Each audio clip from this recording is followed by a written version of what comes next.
এই জায়গায় লেখা আছে ভূত নাকি আগুন দেখলে ভয় পায়। তো আঙ্গ ভূত তাড়ানোর সর্বপ্রথম কাজ হইলো আগুন জ্বালাইতে হইব। বাবা আমরা তো শহরে থাকছি, আগুন জ্বালাই কেমনে?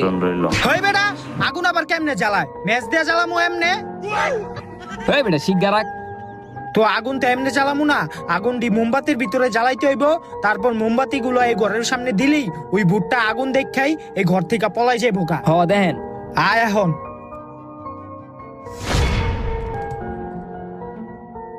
হ্যাঁ, সব মোমবাতি জ্বালাই লাইছি। এখন ভূত এগুলা দেখলি ডরে যাবো। ও ও মুরব্বি, ওই জায়গার মোমবাতি গুলা জানান তো। মোমবাতি সব জ্বালাই লাইছি, তো মনে কর ভূতে এই আগুন দেখেই ডরাই যাবো গা। হ্যাঁ আগুন, আয় হ্যাঁ আগুন লাগি আছে। আয় হ্যাঁ, পানি ডাল পানি ডাল। পানি কো, পানি আয় কো, হ্যাঁ রে। এই। আগুন লাগছে। আগুন লাগে গেছে রে আমার লুঙ্গি। আপনার কি বাতাসে বয়স বাড়ছে?